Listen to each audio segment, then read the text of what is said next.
You to another Facebook and YouTube Live. And if you're checking this out for the first time, this live stream is all about supporting the needs of nurse educators to empower you to be part of the needed change, to strengthen and transform nursing education so our graduates are well prepared for both the NCLEX, but more importantly, professional practice. And if we haven't met, my name is Keith. I'm the founder of Keith RN. And my passion for the last 12 years has been creating resources to empower educators to, again, have the tools to strengthen and to just bring that active learning that brings practice realities into the classroom clinical settings to, again, strengthen the clinical judgment needed for professional practice. And really, when you look at the overall mission and kind of my passion and why I think you're all here today is that if we can transform nursing education, how do you transform nursing education? It's a challenge. But like everything else, like the starfish in the ocean, one starfish, or better yet, one nurse educator at a time.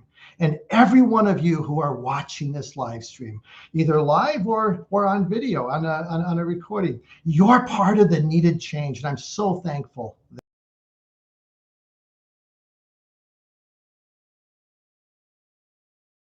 And we're going to have a kind of a crucial conversation with two guests tonight, Lisa Gonzalez and Dr. Shelly Bussard, on talking about an article that we are all contributing authors, though Shelly was the lead author, on the topic of current practices for assessing clinical judgment in nursing education and new graduates, or in nursing students and new graduates, a scoping review that was just published in Nurse Education Today.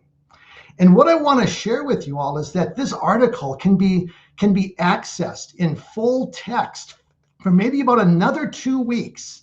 And so I am going to basically pop this let me pop it in the chat, and let me just pop this, go right here. And any of you who are watching this live, and even on the recording, can have a chance to check this out. And I'd encourage all of you who are attending, who are watching right now, go to that link and basically access this article. And if nothing else, give it a scan, because you're going to have a chance to ask questions of Shelly, Lisa, myself, as we talk about the importance of having assessments to develop clinical judgment or to assess clinical judgment and some of the deficiencies and gaps that are currently present in nursing education.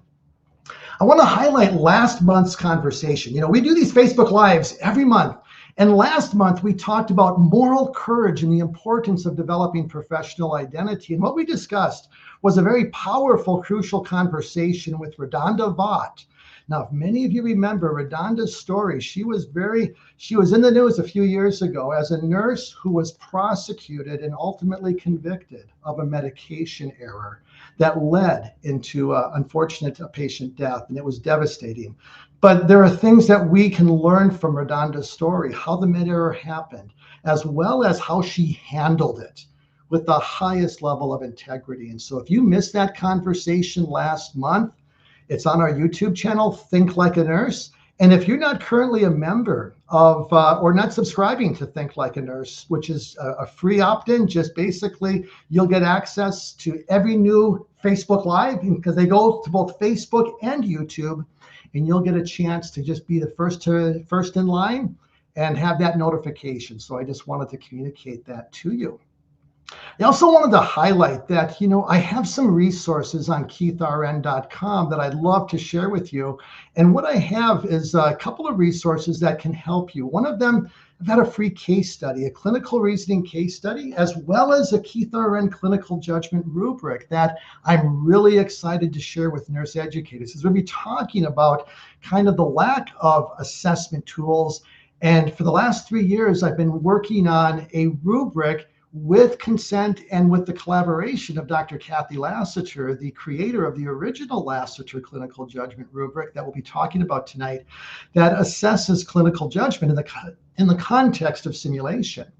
Well, because the case studies that Keith RN's written over the years are open-ended responses, they allow a nurse educator to assess the thinking patterns and processes. And so you can use that rubric adapted, because it's High fidelity simulation and low fidelity simulation in an unfolding case study are different, but I'm excited to share that with you and want you to put that to good use. I also wanted to let you know that I am blessed to be speaking at some conferences coming up this spring, and I just wanted to let you kind of give you just a bulk there. I'll be in New Jersey in March 20th and 21st, as well as Branson, Missouri in April 8th. As well as North Carolina in just a couple days later, and then in Ohio, April 18th and 19th. So if you're in any of those geographic areas, love to connect with you, and looking forward to, again, sharing best practices and practical strategies to develop clinical judgment across the curriculum. And so thank you again for all that you're doing, and I look forward to hopefully connecting with you then and there. What I'd like to do for our introduction is we talk about the importance of gaps to assessing clinical judgment in nursing education and practice. Kind of like to step back and reflect for a moment. As most programs use predictive assessment tests to assess and predict NCLEX success throughout the program. But one of the things that we must be intentional with is that NCLEX success does not currently translate, even all of these predictive test scores, does not translate to having the entry-level clinical judgment competence essential for safe practice. In one article that we really need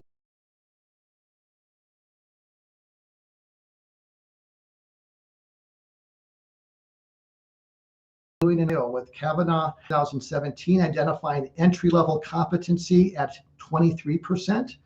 In a follow-up study, which is what I've just put on the link here that I want all of you to download and access, because it's an open source. It's on the web in its entirety, is that they've done follow-up studies, and that entry-level clinical judgment competence has gone down from 23% currently, when they did the study and published in 2021, down to 9% of graduate nurses who all passed the NCLEX, but did not possess those basic entry-level clinical judgment competency skills of problem recognition, able to recognize a problem and then know what to do.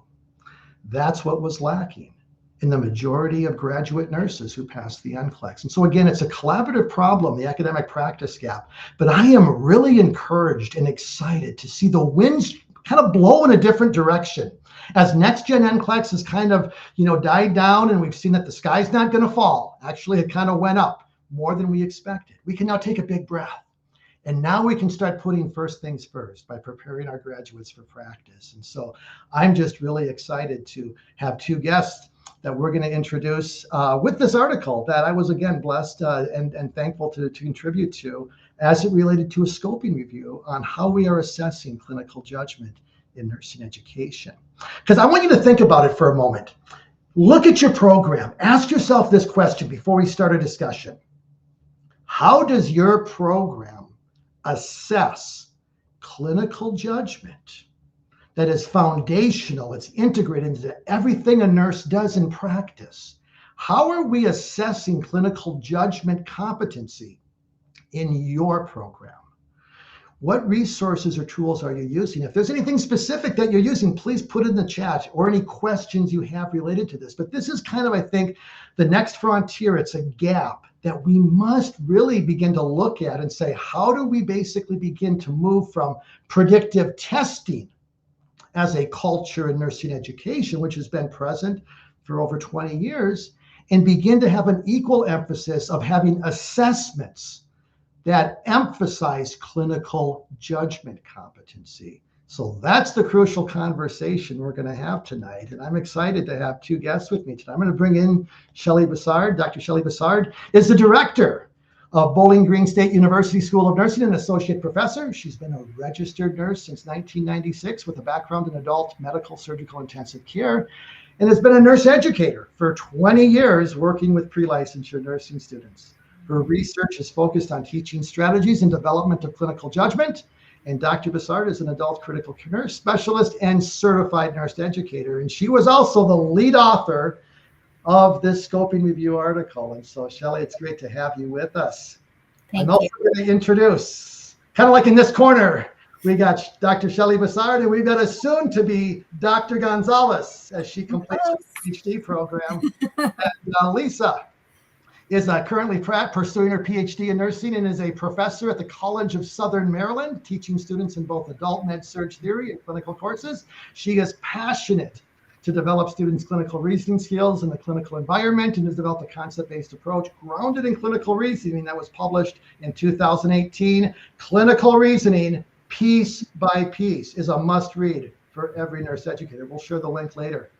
But through her publications, Lisa's focused on helping faculty integrate clinical reasoning, clinical judgment within the nursing curriculum with practical and evidence-based approaches. And so she has also authored numerous articles. I think, how many, Lisa? 5, 6, 7 have you been published? Been part of, I think it's like 10, 11, 12, somewhere around there. But like as a first author, just a few. All right. But you also have 5 children. You're homeschooling. You're a prof. And you're going to PhD school. So we'll get into that a little bit later, but it's great to have you here. And Shelly's a mom with 2 teenage daughters, keeping her busy.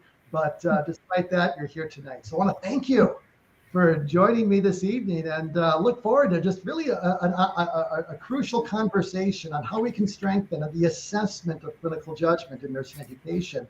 But, I'm going to start with you, Shelly. Obviously, let's just have a big picture question for both of you. You have both been teaching numerous years in nursing education.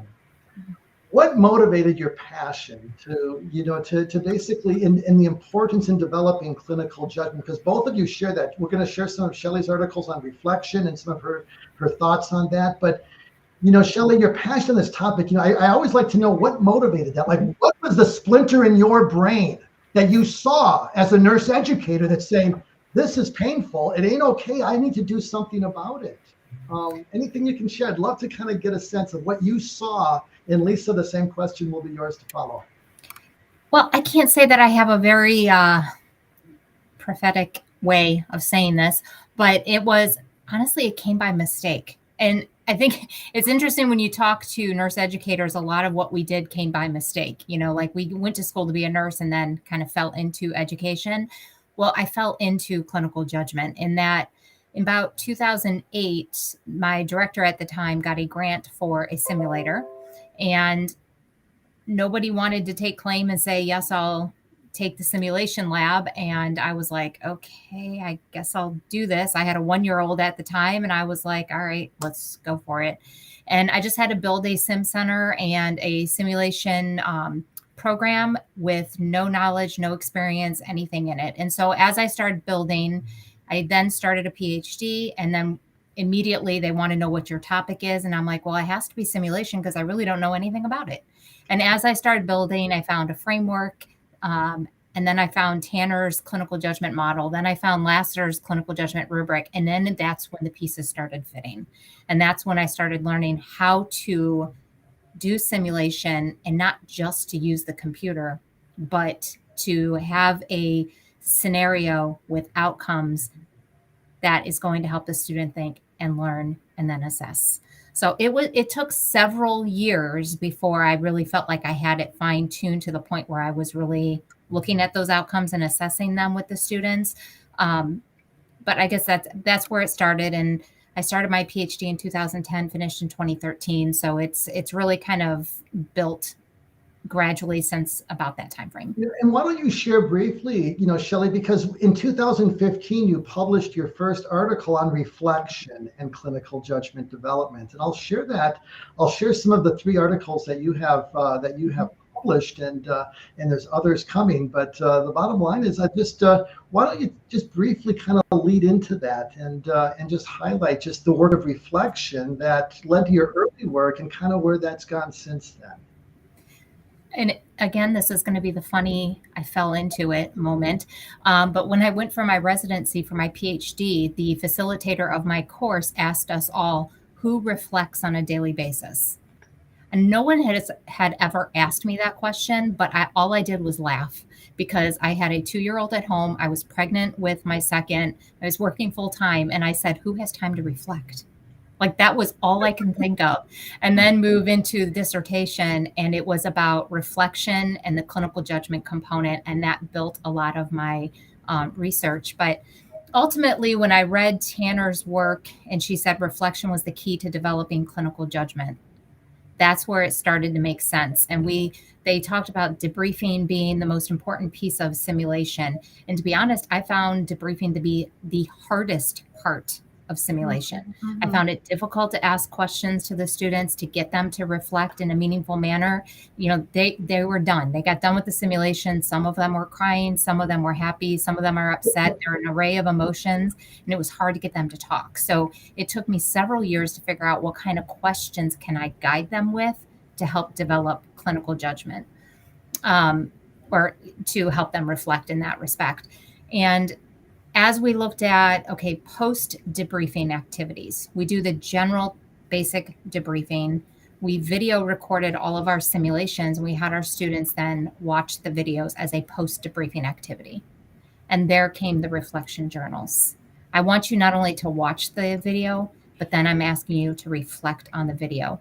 And I found that I had to give them guided questions, and Ann Nielsen had an article with guided reflective questions that helped propel that portion of my research as well. And it was really if I gave them good guided questions with focusing on Tanner's model, it really helped them take what they did in simulation, what they learned in debriefing, what they found of themselves in the video, and then reflect further in their journal. So it was kind of a multimodal approach to their learning process. And you found positive results. I mean, as far as, when you look at because Tanner's framework, as we know, emphasizes, reflection on your thinking as part of the clinical judgment development process. So reflection is foundational to developing this outcome of clinical judgment.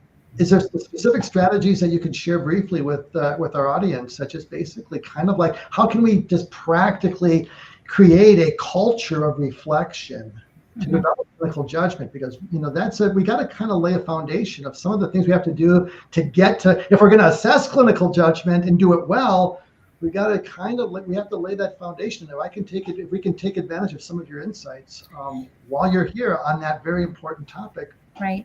So I think the culture of it depends on, are you in a simulation? Do you have a simulation center? And then we all do clinical. So knowing that, we used to call it post-conference back in the day, and now to call it debriefing. And what is debriefing? It's a reflective period. So to get everybody on that same language, all of your faculty, whether they're adjunct or full-time. But in our school, so we're a newer school, we're only 2.5 years old at this point. But our framework for the entire school is Tanner's clinical judgment model. So every ounce of what we do is built off of Tanner. So whether it's in the theory, the skills lab, simulation, or clinical, everybody's using the same language. So for us, I'm not going to say it's easy, but it's easy because everybody came in 2.5 years ago, and that's the foundational model that we've all built. So it really is the culture you have to build in the program of how you want to, like you said, you're not only testing for NCLEX, but where else am I going to assess their development of clinical judgment? So it has to be a culture that all faculty are willing to embrace.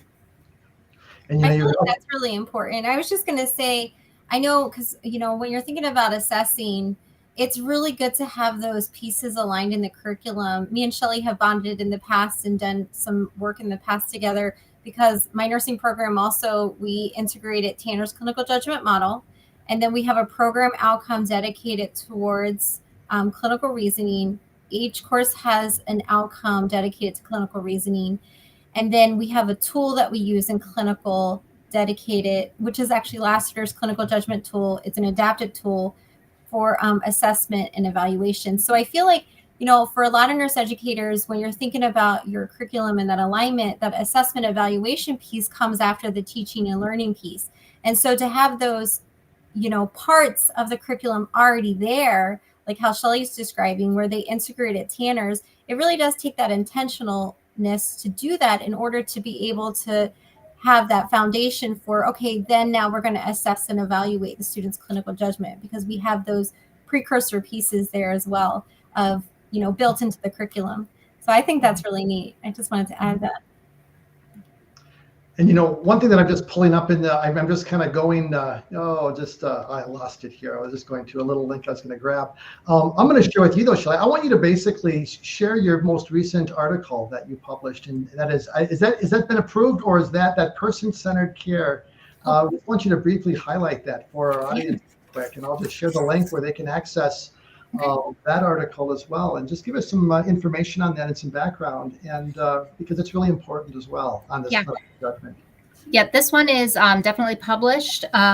What we're looking at, anybody who's a BSN or an MSN DNP program, we have the new ASIN Essentials that came out in 2021. It looks like CCNE is going to adopt those. They're looking for one last call for action or comments from the public, but they're most likely going to approve those. So we are trying to be proactive and looking at what are the essentials, how are we going to assess the essentials in our program. And so we took a look at our simulation center, and myself and Dr. Jacobs looked at the reflection that the students did and looked at a couple different questions. But at the end of the semester, they reflected over their experience of watching themselves on the video, what they learned about themselves on the video, and then what they're going to incorporate moving forward.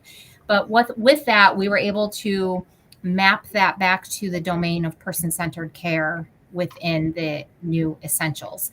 And we were able to map those with all of the scenarios that we were able to do. The entire article, it's got multiple pages where we were able to map each competency and each sub-competency based off what is happening in each of the scenarios. Now, when I say we have 4 semesters of the nursing major, there's about 80 hours worth of simulation through those 4 semesters. So we had a lot of data and a lot of different experiences for the students. But essentially, person-centered care is probably what you can think of it being, but it's about the communication, the relationships, the cultural diversity, the compassion that you build with an individual, whether it's the patient or the family. So that's the gist of that article, but we were able to see the concept of clinical judgment, how the essentials define it, along with the domain of person-centered care, and how we were able to see that assessment piece when our students reflected on their videos. So I don't know if you want to throw up literally throw up, but if you want to put up that article with some pictures. Our simulation coordinator, Dr. Lisa Jacobs, does an amazing job making our simulations realistic, diverse, and they're just beautiful. But you can see we have a variety of patients here. We actually do an empathy belly where the students wear a pregnant belly for about 5 hours through the day. It gradually gets bigger. You add water to the belly and then it gets bigger, and it's supposed to promote empathy towards a pregnant woman. But we have mental health patients. We have, I believe that is an African-American patient. We also have pediatrics.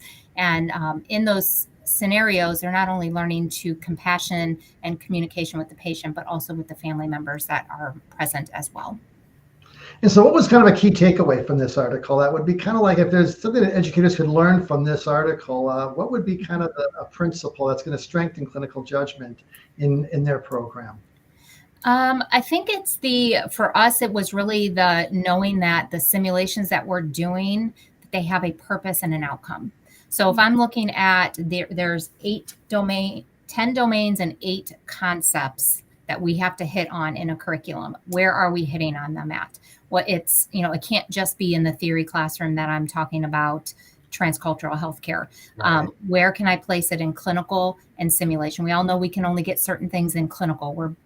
We get what we get when we walk in the door, but in simulation, I can make intentional scenarios. So looking at these essentials and saying, where can I place these domains, these concepts, and these competencies to ensure that my students are meeting those excellent outcomes.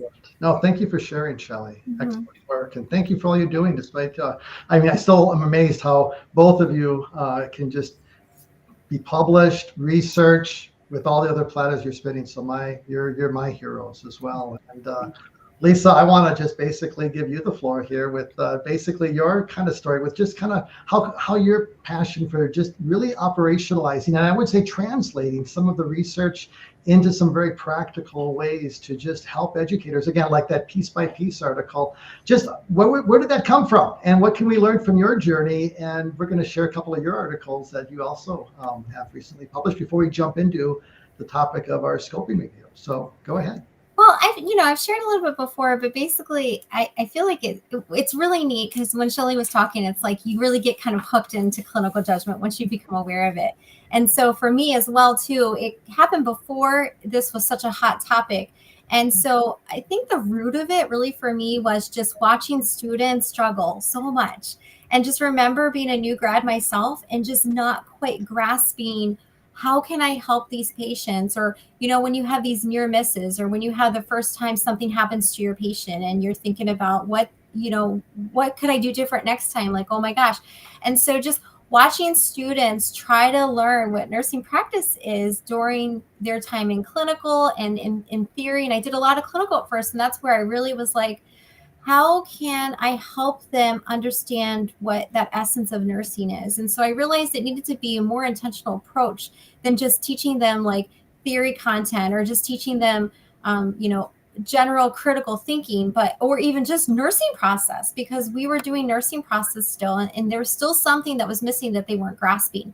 And so when I went to where I'm currently full-time, once I graduated with my master's, I got a full-time job, and I'm still at the same place. So they raised me, but I quickly learned that they had adapted the Lassiter clinical judgment rubric for their clinical evaluation tool. And so I was like, this is great. I love the tool. I was like, wow, this really describes nursing practice. The only thing that was missing was the actual teaching part of it, that we weren't still taking the time to teach them then. How do you recognize deviations from expected patterns? How do you complete focused observations? What does that mean to a nurse? What is a focused observation? What's the purpose of it? So I translated that to a focused assessment and teach them the purpose of it is to detect decline in a patient, to anticipate risk, to anticipate complications. So all of those conversations I felt like were really practical ways to translate what clinical reasoning, what clinical judgment is, and teach them basically the pieces of doing that, being able to be an effective nurse. And of course, it connects with the nursing process. There's assessment, but then what's the thinking behind the nursing process? And I think for a lot of us, most of us probably that are nurses now, because we're having a new generation of educators and a new way to do teaching and learning towards clinical judgment. But I feel like for most of us, this is something we just kind of learned as we went. And so I feel like that's really unfortunate when you have something that's like the foundation of nursing practice, not to make it a major emphasis within your curriculum. So for me, that's why this is still a passion, because even though I think most of us are aware of the importance of clinical judgment and clinical reasoning, how do we integrate that into the curriculum? How do we teach it? How do we assess it? How do we know when we've arrived? What's realistic for students to achieve each semester? I think there's still a lot of conversations to be had there, and there's still a lot of work to be done. So that's kind of where my passion came from. And why don't you briefly highlight, because you've got 2 articles I put in the with the link that they can go to PubMed and at least get the abstract, and then if they like it, they can get the full text in their CINAHL database. But the first article was teaching clinical reasoning piece by piece. Want to just highlight that, Lisa, and how you operationalized Tanner's framework, the clinical reasoning processes, and in the clinical setting? I think there's just some wisdom we can learn from that real quick to kind of whet their. Yeah, so basically, probably something that people really enjoy about that is that it brings a structure to clinical. So like Shelly said, sometimes you don't know what you're going to walk into. You get what you get in clinical. But what I was like, okay, well, what are we always going to have? We might not always have a particular kind of patient, but we're always going to have patients that require us to do clinical reasoning and clinical judgment. So no matter the patients, no matter the area that we're at for clinical, there's still a way to structure it. And with students, they need that structure because there's too much happening even when it's simple, like even a simulation, you think it's such a simple simulation, or you think it's such a simple patient care experience in clinical. And then you realize there's so many layers and like an onion, you got to peel back. So then what I did is Tanner, Lassiter's clinical judgment rubric already did a really great job of expanding upon Tanner's model. So Tanner's model is very theoretical, and then Lassiter's clinical judgment rubric kind of operationalized it a little bit more, saying, okay, well, what are nurses doing when they're noticing? They're doing a focus observation. They're, what are they doing when they're interpreting? They're recognizing deviations from expected patterns, or she broke it down. And so what I did further was just say, okay, then when we're in clinical, can we take a topic a week, a piece of clinical reasoning a week, and practice, teach my students what that is, what nurses do, how do they do these that piece of clinical reasoning, and then create learning activities where they can engage and interact with their patients in a very meaningful way. Because that's another thing you'll see with students sometimes in clinical education is they don't really quite know what to do. They feel like they'll go in the room and maybe, listen to their lungs and walk out. But if you give them like a task, a mission almost of, okay, guys, we're learning this about clinical reasoning today. We're learning about how to prioritize interventions. So I want you to go in there and, talk to your patient, figure out what the underlying causes are, figure out is there anything that's making them unstable, figuring out, any airway, breathing, circulation. You'll figure those things out, and then let's prioritize based on that. So, so every week has a topic, a theme. Every week has a lesson, learning activity. So it gives the instructor guidance as well too. So another thing that people really like, and this is not in the article, but if you email me, I don't mind providing it, is I turned it into a booklet for our clinical instructors. So that way they also have that structure and they're not like, what should we talk about today? So every day has like a lesson plan for the clinical instructor. And then it also has activities for the students. And they're working towards learning clinical reasoning, which then again, since our clinical evaluation tool is Lassiter's tool, then there's that alignment. We spent the time teaching, and then we can evaluate them in that area on their clinical evaluation tool.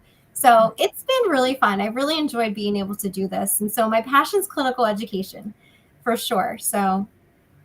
And your other article, Lisa, that was also just published last year on integrative review of teaching strategies with Ann Nielsen, another I think she's a colleague of Kathy Lassiter's. Mm-hmm. And, tell us about that briefly, and then we'll jump right in.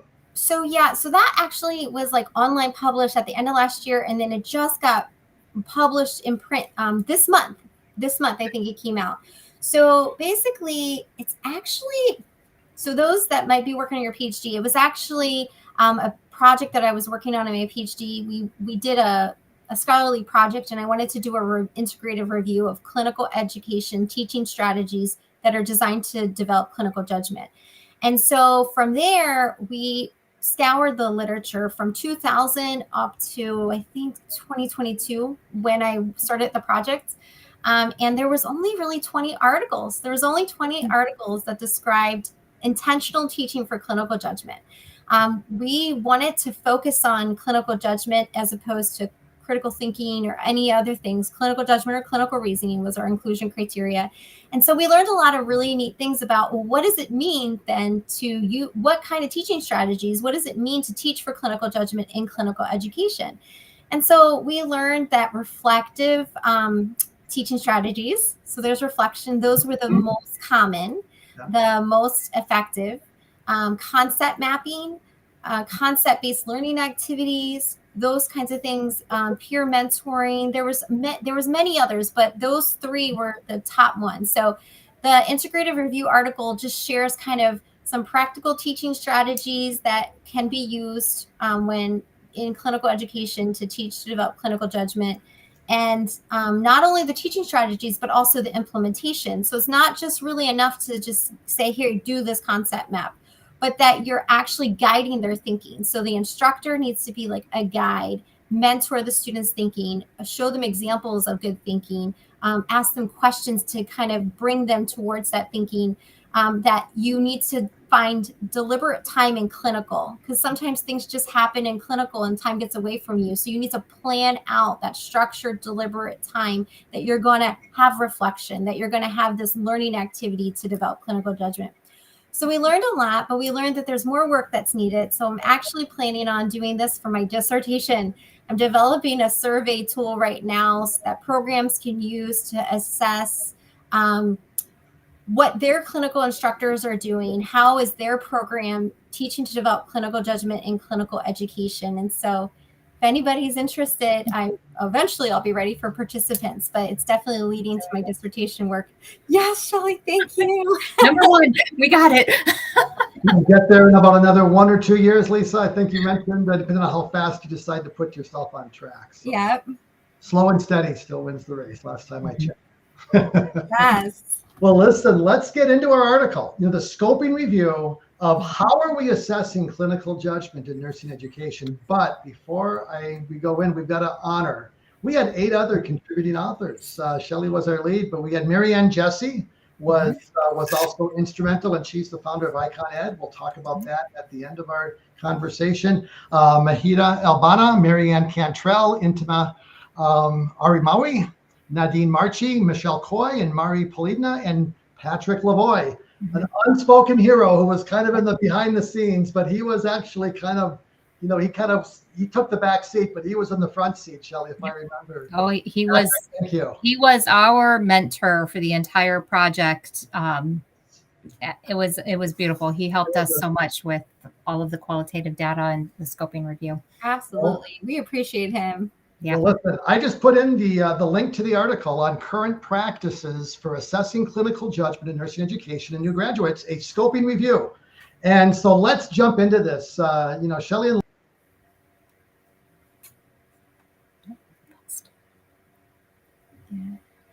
what were some of the problems? We have to have solutions, but before we can really have a solution, we got to look the problem square on and call out the elephants. And so what is it that, kind of as you look at it, Shelly, what surprised you from the problems? Let's identify the problems, and then let's maybe just have some commentary on those problems. So let's, again, we're not going to dwell on the problems because we want to focus on the solution. But how did you see it from the article, and what surprised you? And this is for Lisa as well. So I'll start with you, Shelly. Yeah. Well, I think, so in the scoping review, we only looked at 5 years of literature, because we felt that there's been so much published in the past 15 years on the topic that we really wanted to hone in on the last 5 years. So with that being said, we had almost 2,000 articles that met our initial criteria. The entire group went through, we looked at all of the articles, and we got down to 52 that met every one of our inclusion criteria. But with that said, the 3 main topics, we do have a mix in our language amongst us as educators and that of the clinical setting. So that does kind of bring in its own barriers, but clinical judgment's the number one term that's used. We also have critical thinking and clinical reasoning. Those are the 3 main terms that are used in these 52 studies. The second thing that was surprising in it is that the majority of assessment of clinical judgment is done in the educational setting. We were looking at not only educational settings, but also new graduates up to 1 year after graduating. We want to know, if you're a transition to practice program, if you're a new graduate going through orientation, are you being assessed for your clinical judgment development? So the majority, about almost 80%, were done in the academic setting, and only about 20% in the hospital or acute care transition to practice type setting. So that was a bit surprising as well. But then we found that there's 3 tools that the majority of people use to assess clinical judgment, Lassiter clinical judgment rubric being the number 1 tool that is used. So that I think is good. I think that's really validating information to know that that's the number 1 tool that's being used. We know it follows Tanner's model. I think that's validating for us. But the other thing that I think was interesting of the study is that the majority, and when I say majority, I'm talking like 77%, were based off of 1 intervention. So it could have been 1 case study, it could have been 1 simulation, and then people are assessing the clinical judgment piece of it. And so from our perspective, there is a huge gap in what is the longitudinal development of clinical judgment. It's great to know that, this case study or this video blog or this 1 simulation, we were able to see a development of clinical judgment, but what is that across a curriculum? What is that from beginning of curriculum to 1 year out as a graduate, or from transition to practice for 1 year out? So I think for us, that was a big eye-opening, that so many studies are 1 intervention, and we're looking at where do we go next? And I think longitudinal is where we need to go. Yeah. And Lisa, any thoughts that you'd like to add? Yeah, I mean, even when you were talking about that, it's like when you were doing it just based on the intervention, it's almost like, well, is that saying more about the development of clinical judgment, or is it saying more about the actual intervention itself? So it almost seems like it's like more of a reflection of how good the intervention is. So I definitely agree. And then I definitely agree with Shelly about the longitudinal, because one thing that is trying to happen right now in nursing education is bridging the gap between academic world and the practice world. And the reason why that's so important with clinical judgment is because what we've learned in the literature is that it's not really realistic to think somebody's going to become very highly competent in clinical judgment upon graduation. Maybe like a very minimal competency, but what does that actually really mean as far as safe nursing care, independent safe nursing care? And so the conversation, yes, it can start in the academic world, but we need to carry it over into the new graduate world. And so there's a break then. If you're only assessing in the academic, and then maybe you're only assessing in the practice side, then you're missing that start to kind of, I guess, finish, although maybe you're never quite finished developing clinical judgment. So I agree. I mean, Shelly, I think that would be fascinating. I don't know how it could be done. I'm just learning myself how to be a researcher at that scale. But I mean, if you could take a cohort of students, I guess maybe like a university that also is connected to a hospital, that might be an opportunity where you can take your group of students from the start of the program and then use maybe a tool like the last year's clinical judgment rubric. Shelly, you're already doing this in your nursing program, where you're starting in the program from day one all the way through to the end of the program. But then if you can get the partnership of your hospital and say, hey, here's where they were at, here's the tool we used. You want to continue it as they are going through their first year of transition to practice program, because a lot of the hospitals, they have really formalized their transition to practice programs. Especially the ones that they have the set curriculum, they have the meeting times, they have a mentor assigned. So I think that would be a really good opportunity to close that gap. Yeah, definitely. If I could just find an extra 5 minutes, Keith, you say we get all of these things completed. This is your time, Shelly. You share. Yeah, I just need another 5 minutes in my life. But as you said, we have, since our program's only 2.5 years old, we do have our first cohort of students from the beginning to the end. We have all of their Lassiter rubrics.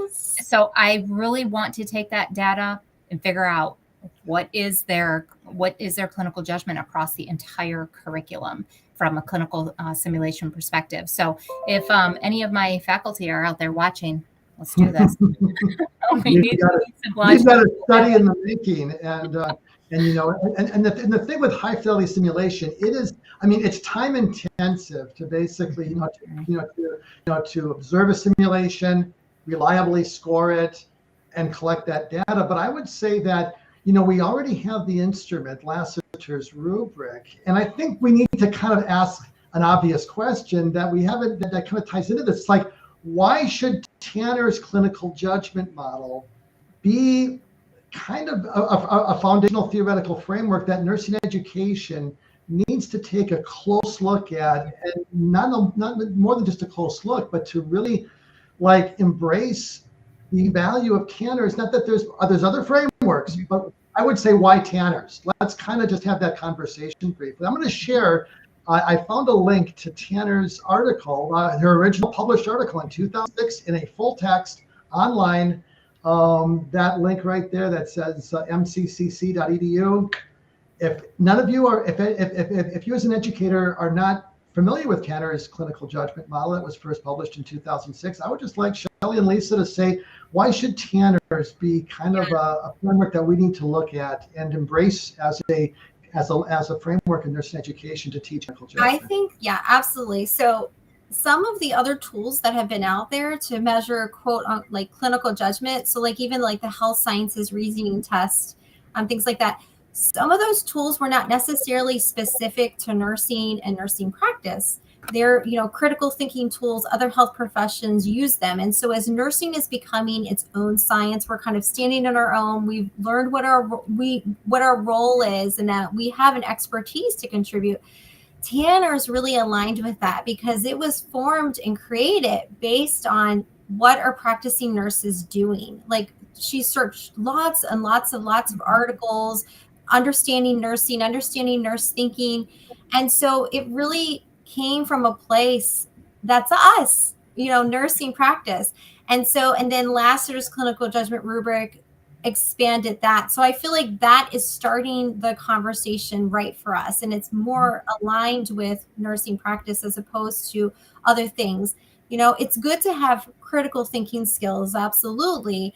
But there's a gap there if you can't translate those critical thinking skills to, okay, when I have a patient and they have this patient context, then what do I need to think about as a nurse as far as the data, as far as the assessment findings, trends, deterioration likelihood.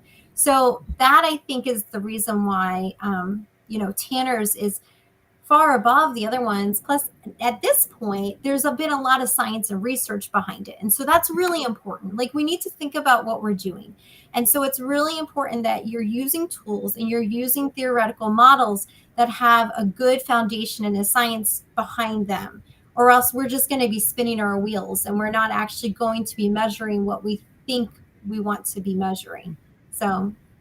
And what I would add to that, I think, Shelly, you did a great job, I think, in highlighting this in the article, is that Tanner's framework has an assessment tool that aligns with Tanner's called the Lassiter Clinical Judgment Rubric that has been adapted not only for simulation to assess clinical judgment, but also it can, in clinical education, and I've even adapted it for unfolding case studies, a low fidelity simulation. So we have an assessment tool that is what we did find in the scoping review, that Lassiter's Clinical Judgment Rubric is the most commonly used assessment tool to assess clinical judgment, and Tanner's framework is where it was birthed from. It's an operationalization of taking Tanner's clinical reasoning steps of noticing and breaking it down 2 or 3 more times, then taking the interpreting step, break it down 2 or 3 more times into additional steps, and Lisa's work in that clinical reasoning piece by piece, like the prioritization of data. That's breaking down the interpreting step further by 2 or 3 by additional steps. And so we are deconstructing and making visible clinical assessment and clinical judgment, or clinical reasoning, and the end outcome of a clinical judgment. So I think that, to me, is another powerful reason that we have an assessment instrument that aligns with Tanner's, that came from practice, that they're like, they're like this. It's like, and other frameworks that we're using don't have that valid and reliable assessment tool called the LCJR. And there's been a lot done with it too. Like the LCJR, you don't have to recreate the wheel. The LCJR has been adapted as a template for virtual simulations. Shelly and I have used it for clinical evaluation tools. So there's just a lot of versatile uses for it. It's already been done and out there for ideas. And one thing I'd like to throw out there, I'm going to share what surprised me about about our article, Shelly. And I think we need to talk about this briefly. Cliffhanger. Yeah. You're unready. You just keep freezing. Come back. Oh, I hope I come back. I'm breaking up. You're back. We didn't hear anything that surprised you, though. All right, of critical thinking. Yeah. Critical reasoning. Hopefully we will soon, because the Icon Ed group, which I know we're going to talk about, is working on that right now. Mm-hmm. And I would just like your thoughts on that. How can we help? Let's at least give educators, at least if we would have like a consistent definition or just common understanding of these terms. If we're not speaking the same language, even in nursing education and academia, if clinical reasoning is clinical judgment to you, and we don't have a clarity of our terms, we're never going to teach it or develop it. So this is really foundational, and we already have literature to really guide. At least we're not walking in the woods at dark. We know we have an understanding of these terms. So let's, at least with the best of what we have, we can always be better. We can always get more clarity, but how do you define critical thinking, and then clinical reasoning and clinical judgment, so that we are all speaking the same language in nursing education, that they can then translate that to our practice partners? Who wants to tackle that? I don't, because as Lisa mentioned, the Icon Ed group, they actually have a task force of very, very well-known, very high-thinking individuals that are working on that, developing that language. What is that definition going to look like? So they're in the process of doing that right now, and then they'll share that with the Icon Ed group so we can put some input into it too. So I hate to go beyond what is in the current literature, as we're all using Tanner's definition. And then of course, NCSBN has their definition, AACN has their definition, but IconEd is looking at all of those resources, and they're going to pull that together and say, what is a true definition for these terms? So I think that we as a group can look for what IconEd is going to do as they're trying to become leaders in, and as we're all part of IconEd, trying to become leaders in this research-focused group on clinical judgment, assessment tools, transition to practice, where we're going with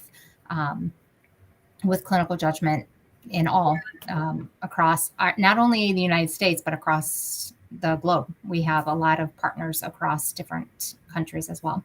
Yeah, I think this is really cool. I mean, honestly, it's really neat to be a nurse educator right now, because we're living in I think it's going to be a historic moment, because the people that really helped to launch clinical judgment and clinical reasoning and set all this theoretical foundation, I mean, some of them are part of the expert panel group that Shelly's talking about, IconEd, that they're putting together their thoughts and minds and creating a consensus. So they're going to come out with basically, I guess, upgraded definitions of critical thinking, clinical judgment, and clinical reasoning. But this is just a really cool moment of time, because the people that started this are still part of the conversation. And so I feel like we're going to see this incredible, I don't know if it's a shift as much as just this moment in time that we all get to be present for and say, hey, we were there. You know, we were there during the clinical judgment when the next gen NCLEX came out, and when the Tanner model came out, and when this expert panel met and these definitions came out. Now, I went to the meeting on Tuesday, and so Shelly, if you were there too, you can tell me if you got this impression. I got the impression that we might be not surprised, but we might just be like, you know, what we thought and knew about clinical judgment, we might get an upgraded definition. Like it might not be the same old, I mean, they're good definitions we have, but it sounds like we're about to get like the next model of this. Yeah. What this is, the next level. So I'm really excited to see I mean, when we're talking experts, we're talking Kathy Laster, Chris Tanner, isn't Phil Dickerson? Isn't Benner part of it too? Yeah, I mean, Patricia Benner, come on. I am not going to lie. I am not going to lie. But she's good to be there, absolutely. She is. But when I went on Zoom for one of our IconEd meetings, and my picture came up next to her video, I was like trying to take a selfie with it. No. That is the best. I should have done that too. That's such a good idea. We were there. We were in the virtual room with Patricia. Yeah.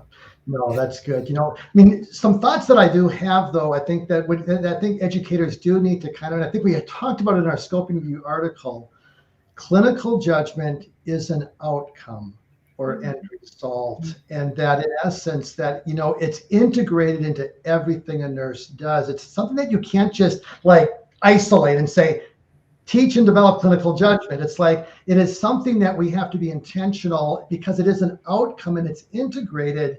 And I think, you know, what the beauty of Tanner's framework is that she's operationalized the 4 steps that get us to the outcome of clinical judgment. You first have to notice what is most important. Then you have to interpret its meaning and the nuanced steps. And you have to respond appropriately and prioritize, and then evaluate, reflecting on your judgment as well as the patient. And so Tanner's clinical judgment model is really kind of giving us the 4 reasoning steps that get us to that judgment as an outcome. And I think if we as educators can have clarity of that, then when we're talking about, you know, clinical reasoning, like Lisa's article is, you know, clinical reasoning piece by piece. Clinical reasoning are the steps, those 4 processes of Tanner's, which again, using the language of practice and that practice-informed framework gets us to the outcome of clinical judgment. If we can kind of get that, we have a foundation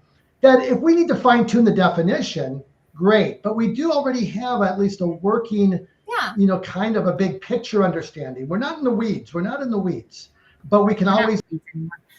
Yeah. One of the things I would. Sorry, go ahead, Keith. Oh, I'm sorry. Did I freeze up? Go ahead. Yeah, you did. That's okay.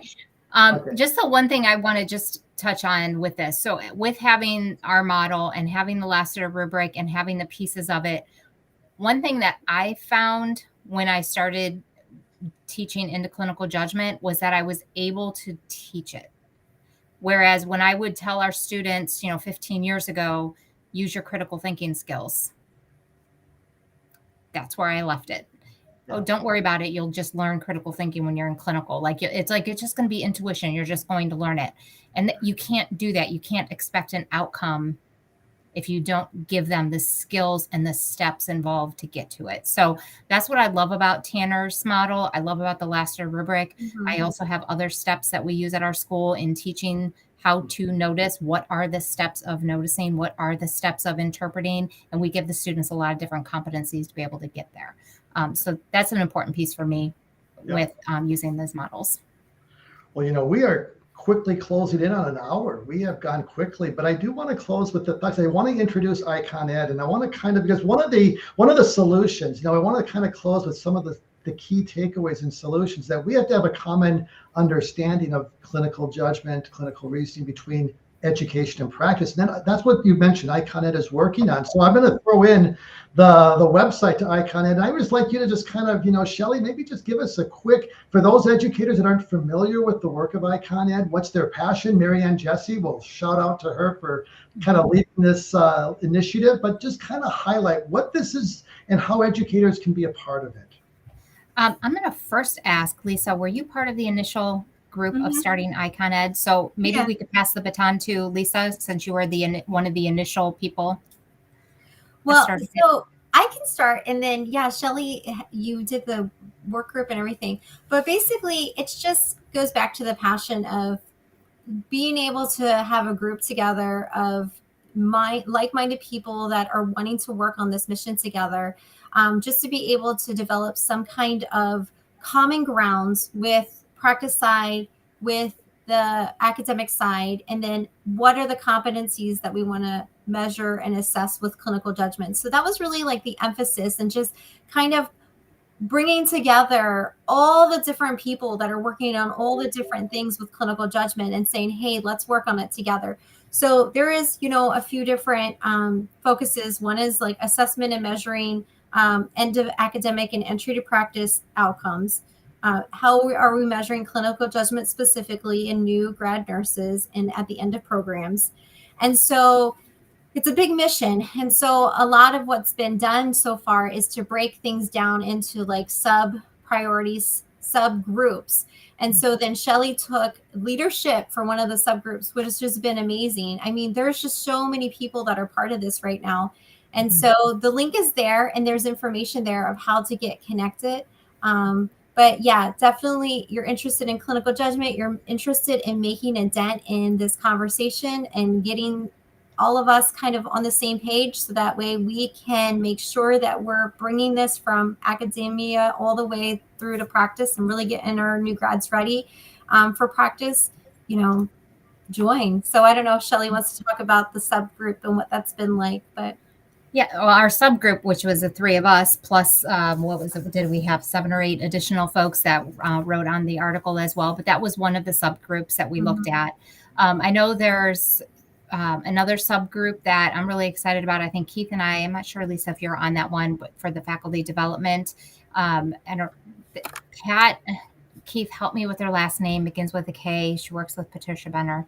Kikriadis. I'm so sorry. Thank you. She's the lead of that group. And she's going to help us. Hopefully, we're going to look at faculty development, because if our faculty aren't involved with Icon Ed, if they're new educators or have been educators for 30 plus years, they also need to learn how to use this clinical judgment model and the language that we're using. What kind of resources can we give to faculty? So that is one of the other subgroups as well. But there's a lot of different subgroups. So depending on where your interest lies, you can join in one of the subgroups. And we have meetings, once a month. It's like from 4 to 5:30 or something like that. And it's just once a month. So if you're interested with that link, Marianne Jesse is our go-to person right now, who's the lead of us, and she can get you hooked up with the Zoom link. And it's open to any passionate educator who wants to make a difference and be a part of the needed change. And so you just got to show up and contribute with your giftings, talents, and abilities like each of us have done. In closing, I'm going to let Shelly and Lisa, give a closing thought as far as just, closing takeaway, whether it be from the article that you feel is most important, or just what's in you that you would just like to kind of just, as you look at the challenges that we're facing in nursing education, anything that just that you would like to just leave our audience with. I'll let you decide. I want to leave the audience with, I'm going to go with longitudinal. Okay. I want better research. We want better research. More research. Look at NCSBN. Was it NCSBN? When we looked at simulation across a curriculum, and them saying, longitudinally, you can put up 50% of your curriculum or your clinical time could be replaced with simulation. There was no change in outcomes. That's become a standard. And it's because a longitudinal study was done. So I think we need more of those. But the next thing that I really want is, and I would love for Pat Sharpneck to do this, and she's out of Ohio and she's right down the street from me, but to go back to the Cleveland Clinic and do that same type of evaluation method that she used in her 2021 article that you posted, and look at, now that we have students who've graduated and passed the next gen NCLEX, what does that practice nurse look like? Does that next gen NCLEX make an impact on a practice ready nurse? I want to see that data. Yeah, I'm still the audio. I have not, I wonder if we have just been teaching to the test much better for the last 3 years. That's my fear. I don't know if it's true, but right. I think there's, so I have my lingering suspicions, and I think that's we need to see if she can do that, Shelly. Yeah. I may have asked her. Yeah, sure. She might also be the dean of a program, and she's also the chair of the NLN now. So I know, I saw that. But yeah, I'm hoping that her or some colleagues or somebody through the Cleveland Clinic can work on that. That'd be great. Absolutely. And Lisa, what are just a closing takeaway, encouragement from the article, or just in general? I always say spend the time, because, I think me and Shelly seemed that we shared that we happened upon clinical judgment and we got hooked, and we just really dove into the topic. And so I feel like the more time you spend with faculty development and learning for yourself, the better equipped you are to be able to help your students understand. And then also just a lot of patience and a lot of guidance with students, I think, is really important. Sometimes especially when I was a new educator, sometimes I didn't realize where I had to start with students and how you have to really explain things very thoroughly. You can't make a whole lot of assumptions that they already know how to do this. So yeah, that's what I would say, is let's take our time, dive in. Let's take our time with students. Yeah. And my closing thought is this: 2 are better than 1. We need each other as educators, because this is a hard path, especially if you want to bring about needed change. There's a target in some programs, and it's a hard road. And Shelly, I just commend you for really leading the way as a leader to really kind of say, this is the way, walk in it. I mean, that is your faculty are blessed, and I know there's other leaders doing that same thing. But I just want to encourage us that we can't transform and change nursing education in silos. We can't do it in our own. We need to find those supportive educators, and it's my hope and prayer that each of you have that. And Shelly and Lisa, you've been a support and encouragement to me. So thank you, and thank you for joining us tonight. And I know it's been good for our audience. And this is going to be recorded, so this link will live in perpetuity on the internet somewhere. And we can, I'll share the link with you afterwards, and you can share with your colleagues and who come that may. So anyways, thank you again. It's been a pleasure. Thank you. Thank you, Kate, for having us. Yes, thank you. Bye, everyone. It was fun. Okay.